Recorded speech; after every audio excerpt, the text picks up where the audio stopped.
प्रस्तुत जो काव्यांश है वो जयशंकर प्रसाद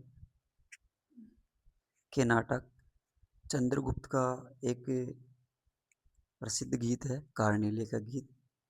वो हम पढ़ेंगे जिसमें भारत के प्राकृतिक सौंदर्य का वर्णन किया गया है। शुरुआत है इसकी। अरुण यह मधुमेह देश हमारा, यानी अरुण यानी लालिमा युक्त, मधुमेह यानी मिठास से भरा हुआ हमारा देश भारत है। जहाँ पहुँच अनजान क्षितिज को मिलता एक सहारा। जहाँ अनजान क्षितिज यानी कोई भी व्यक्ति आता है, यानी उसको हमारे भारत देश में सहारा मिलता है। यानी यह मनोरम भारत देश जो है वो सबके लिए आश्रय स्थली है। सरस तामरस गर्भ विभा पर नाच रही तरुषिका मनोहर। सरस तामरस, तामरस कहते हैं कमल, उत्पल भी कहते हैं इसको। गर्भ यानी कोश है, विभा यानी आलोक है, यानी प्रकाश। तरुषिका यानी वृक्षों की चोटियों पर। मनोहर यानी मन को हरने वाली कह सकते हैं, सुंदर कह सकते हैं। इसके लिए कहा है कि यहाँ वृक्षों की शाखाओं से छनकर जब सूर्य की किरणें कमलों पर अपनी कांति बिखेरती है, तब वे पुष्पों पर नृत्य करती हुई प्रतीत होती है। और यहाँ जो है जीवन है यहाँ का वो सुंदर, सरस और मनोहारी यानी मन को हरने वाला है। छिटका जीवन हरियाली पर मंगल कुमकुम सा, यानी यहाँ का प्रातःकालीन जो शीतल और मंद और सुगंधित पवन जो है वो बहती रहती है। उसका वर्णन करते हुए उन्होंने इसे ऐसा प्रतीत हो रहा है कि सभी ओर सौभाग्य सूचक रंग, जो यहाँ कुमकुम शब्द है, अर्थात कुमकुम जो है वो चारों तरफ फैला हुआ है। लघु सूरधनु से पंख पसारे शीतल मलय समीर सहारे।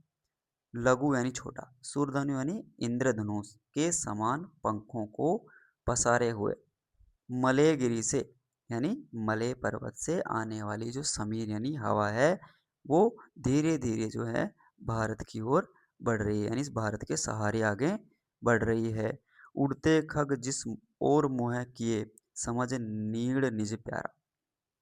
यानी भारत देश की विशेषता है कि यहाँ के जो पक्षी है या अन्य देशों के जो पक्षी है, उड़ते खग यानी जिधर भी खग यानी पक्षी उड़ते हैं, जिस ओर मुँह करके उड़ते हैं, वो भारत देश को अपना नीड़ यानी घोंसला, निज यानी स्वयं का प्यारा घोंसला मानते हुए हर पक्षी जो है इस भारत देश की ओर आगे बढ़ रहा है। बरसाती आंखों के बादल बनते जहां भरे करुणा जल, लहरें टकराती अनंत की पाकर जहां किनारा। यानी भारत देश का वर्णन किया है इन्होंने कि यहाँ आकाश में पक्षी अपने पंख फैलाकर भारत की ओर अपने प्यारे घोंसलों की कल्पना करने उड़ता है, अर्थात उसको यह देश अपना घर मानता है। जब वर्षा ऋतु में बादल बरसते हैं तो ऐसा लगता है कि यहाँ के लोगों की आंखों से करुणा का जल बह रहा है। अब इसमें हेम कुंभ ले उषा सवेरे भरती डुल खाती सुख मेरे, मदिर ऊँघते रहते जब जग कर रजनी भर तारा। इसका वर्णन किया है इन्होंने। हेम कुंभ जो शब्द है इसका है हेम यानी स्वर्ण, और कुंभ यानी कलश, यानी सोने का कलश लेके, उषा यानी सवेरा का जो प्रभा होती है उसके लिए कहा है।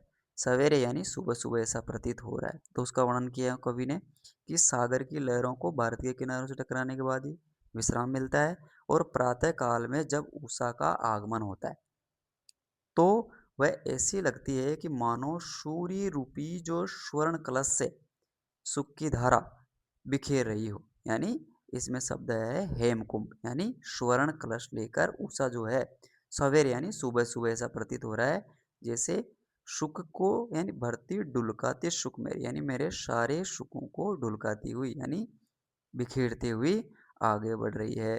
उस समय पूरी रात जागने के कारण तारे जो हैं वो फीकी चमक के साथ ही ऊँघने लग जाते हैं। मदिर कहा गया है यहाँ पे मस्त होकर, यानी मस्ती पैदा करने वाले।